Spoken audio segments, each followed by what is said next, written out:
So the summer transfer window is nearly upon us. Now, we know that we haven't got new owners yet, but we can still have conversations around the profiles of players we should be looking at. And Mateo Kovacic is a conversation that I didn't think we'd be having this summer, but I think it's worthy of a conversation. And I want to explain exactly why in this video, taking a look at the profile of Kovacic, where our problems are, what Ten Hag is looking for, and how Kovacic, he may well tick the box, certainly more than Marcel Sabitzer. And if we're looking at getting Sabitzer in on loan, could we be doing better than that by spending our money elsewhere? Maybe someone like Kovacic. That's why I think it's worth a conversation. I want to show you exactly why in this video. So please, if you would, drop a like on the video. Make sure you subscribe.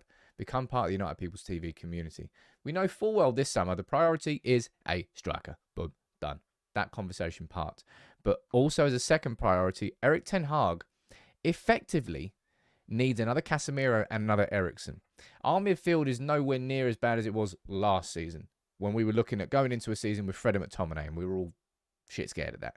We signed Casemiro and Eriksen, but we've seen across the course of this season, we need not backups, but we need alternatives to them to manage the games, to keep the quality and the intensity at that same level, and also to bring a deep line playmaker into the squad. And that's where I think the Kovacic conversations can be had. Now, this has come from Jacob Steinberg from The Guardian. Chelsea, I think they've spent like north of 680 million. Kovacic has got 1 year left on his contract. So has Mason Mount. Now, you might say here, Sam, standard. And I had this argument and debate in the live show this morning. Sam, the standards are dropping. And why are we signing a nearly 30-year-old? He's just turned 29. Nearly 30-year-old Chelsea reject. This isn't the standards. There's so many United fans. Not so many United fans, but that is an argument. Well, I suppose you didn't want to sign Varane then. You probably didn't want to sign Casemiro then. Eriksen on a free stinks. Sometimes smart signings can be made. Now, I'm not saying that Kovacic would be the most incredible signing. And would I have concerns? Yes, I would. And I think the main concern you'd have around Kovacic would be his injury record. But if he's available and Chelsea are going to sell him, then why wouldn't Manchester United at least have this sort of conversation behind closed doors? Maybe it doesn't go any further than that. But I don't think it's something you can utterly dismiss.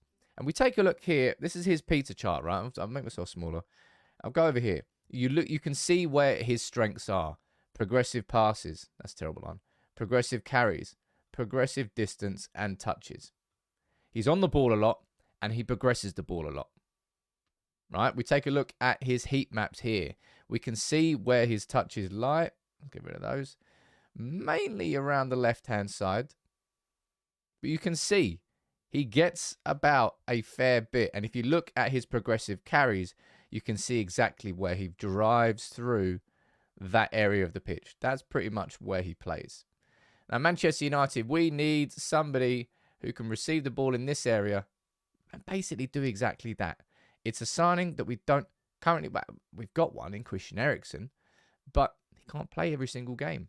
He cannot. And when you take a look at Kovacic and you start comparing him to the gold standard, right? The gold standard of what that deeper line playmaker is. And if Erik Ten Hag could wave a magic wand, well, De Jong would have already joined us last year and we wouldn't have Casemiro.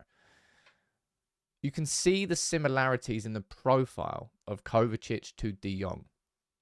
Now, Kovacic isn't as good as De Jong in pretty much anything, apart from, what's he better at? Progressive passes. Slightly better.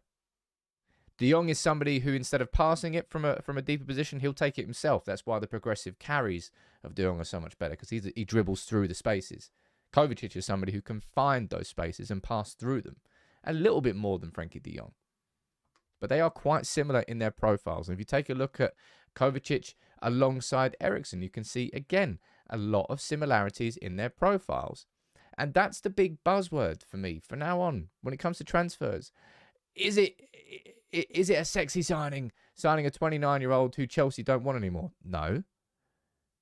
But does his profile match an area where Manchester United need to improve? Absolutely.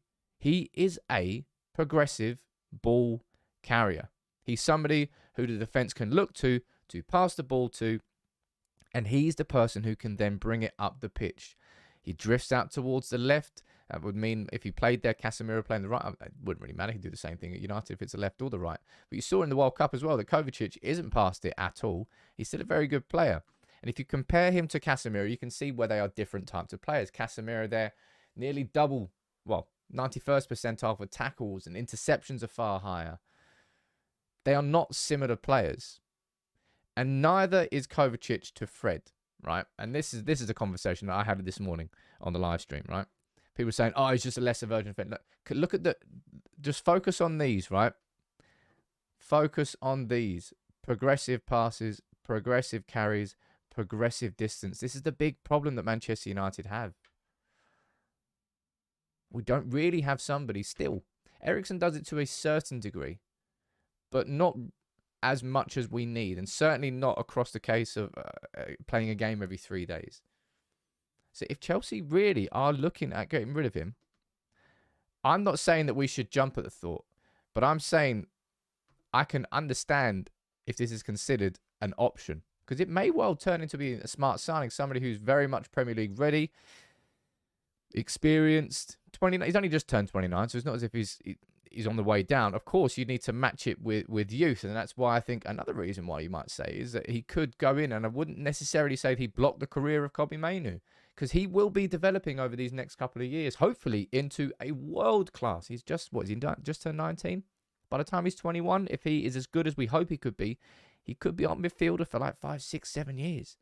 But we can't expect that to happen next season, just come straight in and be. I mean, he may well do that. Right? He may have a breakthrough like Garnacho and be like, wow, this guy is a star. But I could understand the logic behind him. And also, if you take a quick look and compare him to Declan Rice, for example. That's Kovacic with the blue pizza chart, and it's Declan Rice with the red one. You can see Declan Rice has got a little bit more, I would say a little bit more to his game. Kovacic down there, successful box entries is much better. Shots are better. What's down here? Progressive passes are a little bit better. Declan Rice and Moises Caicedo, I would put them more in the Casemiro alternative category. Kovacic, I would put far more in the Christian Eriksen alternative category. And this is what I mean about profiles. If you're looking at getting an alternative to Casemiro, there's going to be a long list of players, but Kovacic wouldn't be one of them. If you're looking at Christian Eriksen, you're going to have a long list of players, and I think you could have Kovacic as one of them. So if you're looking at it from a tactical perspective here, it would probably be well, maybe you'd switch those there. Maybe you'd see a little bit of a change in shape there, and then Eriksen going off there, and then Sabitzer coming in. And we'll have a conversation about Sabitzer now. Kovacic going into that position there, ball progressing. That's a big weakness of this team. Ten Hag knows it, and Ten Hag wants to sign someone. And that's why I think, as I said, a conversation about Sabitzer is interesting. I think I've said it a few times now. Sabitzer, you can understand if it's a smart signing, right? Because he's come in and he's done a good job. In terms of, again, the main focus here is progressive distance with the ball, progressive carries with the ball, progressive passes with the ball. And they are totally different profiles of players. Marcel Sabitzer is far closer to the profile of Fred than he is the profile of Kovacic. And you might be bored of me saying that same one, no, profile. But this is what I mean about making smart signings. This is what United need to start hitting the bullseye more. Hitting the dartboard, getting the players that you actually need, rather than the player who comes in and does a bit of a job. Does he do the perfect job? Is there somebody better? So if we're talking about Sabitzer and 20, 30 million, how much would you get Kovacic for? I don't know. He's only got 1 year left on his contract. Chelsea are going to be desperate for a bit of money. You're probably looking at somewhere in the region of 30 to 40 million, so not that much more than Sabitzer would cost. And as I've shown here with that and the profile maps and the progression carry and his touches on the ball, Kovacic is somebody who I think could come in and be an excellent alternative to Eriksen.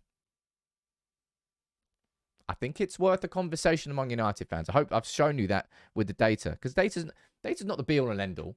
But because there's so much access to data now, it can help us identify, is that the right sort of player we need? Isn't that the right sort of player? And I think when you take a look at Kovacic, there's a lot of boxes that he ticks.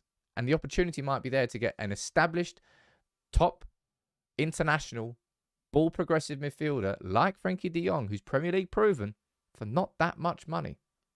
And we don't have a huge budget this summer. Let me know what you think in the comments.